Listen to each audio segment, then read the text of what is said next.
Bonjour et bienvenue. On va commencer le chapitre 6 sur la biodiversité et l'évolution, donc le premier cours de quatrième.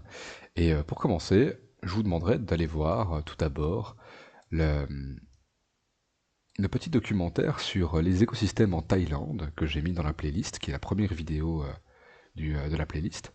Donc vous le regardez, une fois que vous l'avez regardé, vous prenez la page suivante et vous allez nommer 6 espèces de plantes et d'animaux que l'on peut trouver en Thaïlande. Alors, j'imagine que vous avez été voir la vidéo par de maintenant. Donc, si cette vidéo était bien vue, normalement, vous avez dû repérer ces 6 espèces, dont le calao, le binturong, des arbres, le figuier étrangleur, la rafflesia ou rafflesie, des insectes. Il y en a d'autres, bien sûr, mais ceux-là, c'est ceux qu'on va surtout utiliser ici. Alors, l'important, ça va être de voir un peu les interactions que l'on a entre ces espèces. Les interactions positives seront avec une flèche verte, les interactions négatives en rouge, et si c'est neutre, on met du bleu ou du noir. Dans les interactions que l'on peut observer, eh bien, c'est que certains animaux sont mangés par d'autres, que certains poussent dans l'ombre d'autres, que certains sont parasités par d'autres, que certains abritent d'autres, et qu'enfin, certains autres animaux mangent des fruits d'autres espèces. Et quand on prend le schéma sous sa grande, sous sa grande ampleur, eh bien, on voit ceci. Alors, qu'est-ce qu'on voit? On voit tout d'abord que les arbres servent d'abri au calao et au binturong. Donc le calao et le binturong, ils vivent dans les arbres, ils ne font pas de mal aux arbres, c'est donc une interaction neutre, on a donc mis une flèche bleue. Une espèce abri, donc c'est une espèce qui va accueillir d'autres espèces qui vont vivre dessus. À côté, le calao, lui, il a une interaction avec le binturong. Le binturong est un prédateur, il mange les petits et les œufs du calao, et donc ça c'est une interaction qui est négative pour le calao. Le binturong, lui, a des interactions aussi avec le figuier étrangleur. Alors le figuier étrangleur, lui, il produit des fruits, qu'on appelle des figues, et ces figues vont être mangées par le binturong et vont être mangées par le calao.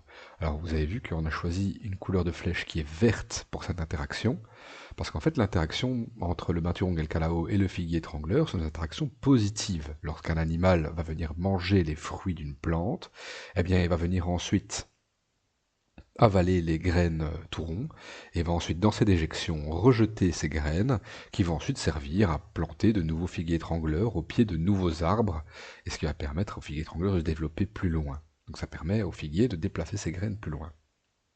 En plus, les excréments font un bon engrais, et donc c'est gagnant-gagnant pour le calao, le binturong, mais aussi gagnant pour le figuier.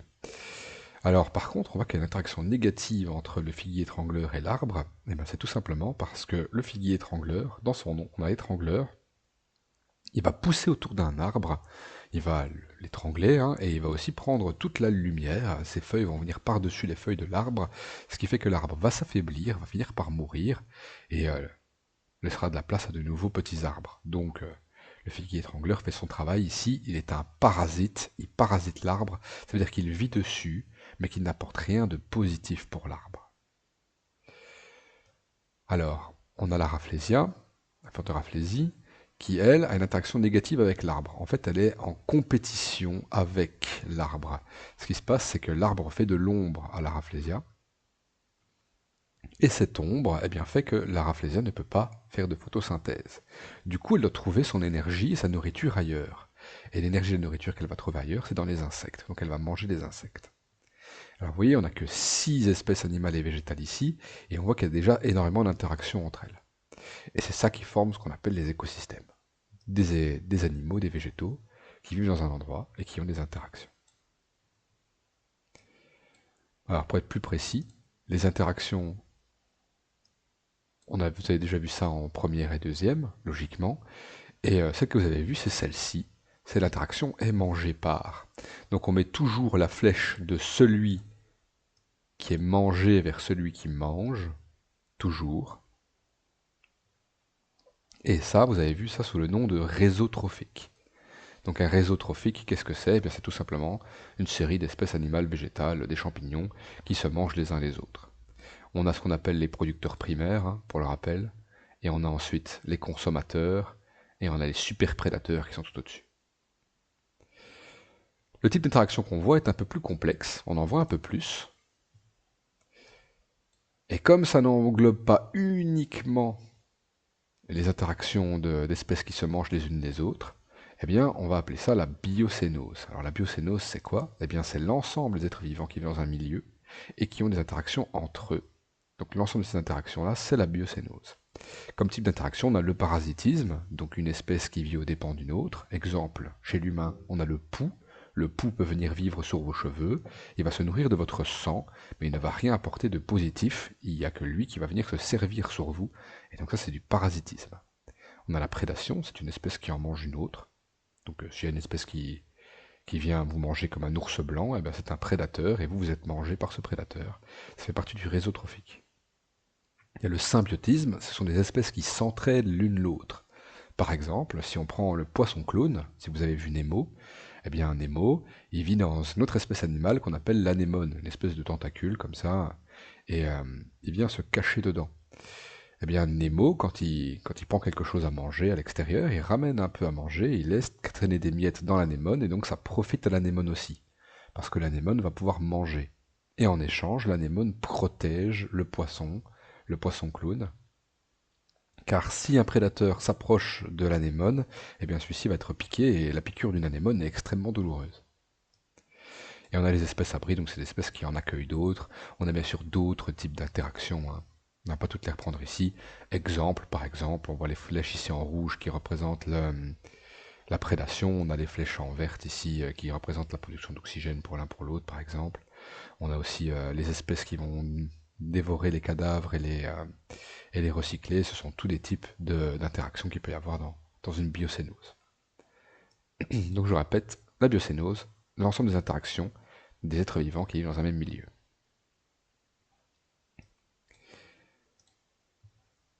À côté de ça, à côté de la biocénose, on a ce qu'on appelle le biotope. Donc les biotopes, c'est là où l'animal va vivre, va se développer. Ici, on a une série de biotopes qui sont ici, de milieux de vie, et on a une série d'espèces animales. Et ce que je vous demande, c'est de relier les milieux de vie avec les animaux entre eux. Je vous laisse un petit peu de temps, mettez sur pause. J'imagine que vous avez terminé. Alors, le premier biotope, c'est une forêt. Et une forêt, c'est un milieu de vie qui peut accueillir plusieurs types d'animaux. Le problème, c'est que, vous voyez, lui, c'est un herbivore, il a besoin de beaucoup de gazon pour vivre, et ici, il n'y en a pas des masses. Lui et lui ont besoin d'eau. Lui, il vit plutôt dans les milieux plus froids. Donc forcément, on va mettre le sanglier. Donc le sanglier, il peut vivre un peu partout, hein. On pourrait le mettre aussi dans la prairie. Mais le sanglier peut vivre dans la forêt, il va se nourrir des glands, il va se nourrir des racines qui s'y trouvent. La grenouille a besoin d'eau douce. Donc on ne peut pas le mettre dans la mer. Et elle a besoin d'eau calme pour pondre ses œufs. Donc il faut que l'eau soit stagnante. Donc pas la rivière, on va donc le mettre ici dans les marais. Le brochet, lui, par contre, a besoin d'eau courante, d'eau qui se déplace pour avoir assez d'oxygène, sinon il risque d'en manquer. Et c'est un poisson d'eau douce, donc il va vivre dans la rivière. Le mouflon, lui, a besoin d'herbe pour brouter, donc il va vivre dans la prairie. Et enfin, l'ours polaire va vivre dans la toundra arctique, là où le crabe, lui, a besoin d'eau salée et vivra donc à la plage, à la mer. Donc chacun de ces animaux vit dans son milieu qui lui est propre. Et ce qui se passe, c'est que si on le change de milieu, si je mets mon crabe d'eau salée dans une rivière d'eau douce, eh bien, il y a de grandes chances que ceux-ci meurent. Et pourquoi est-ce qu'ils meurent? Parce qu'ils ne sont pas adaptés au milieu. Et s'ils ne sont pas adaptés au milieu, ils ne survivent pas, tout simplement. Donc chaque animal a son milieu de vie, a son biotope auquel il est acclimaté, et si on le change trop brusquement, ça peut entraîner sa mort.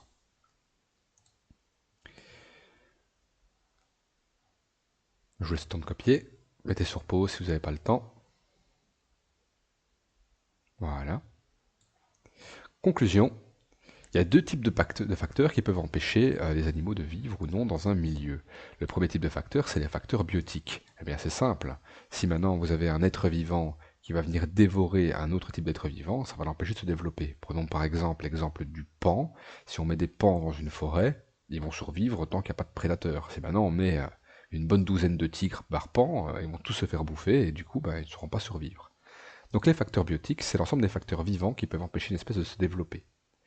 Exemple ici, difficile pour une grenouille de vivre dans un milieu plein de hérons qui tentent de les dévorer. Donc ça peut être des prédateurs, ça peut être des parasites qui empêchent le développement des espèces animales. Donc les facteurs biotiques sont vraiment des facteurs vivants. Là où les facteurs abiotiques seront des facteurs non vivants. Par exemple, les radiations, l'absence d'eau et la pollution. Si vous mettez vos grenouilles dans un étang, mais que cet étang est pollué par exemple, des engrais qui viennent d'une ferme, eh bien ces produits chimiques vont empêcher le développement de ces grenouilles. Donc facteur abiotique A qui n'est pas biotique vivant, tous les facteurs non vivants, et les facteurs biotiques, c'est tous les facteurs vivants qui peuvent empêcher ou permettre aux espèces de se développer. Et voilà qui englobe la première partie du cours ici. Je vous parlerai des différents types de facteurs abiotiques dans l'épisode suivant. On se voit pour l'épisode 2.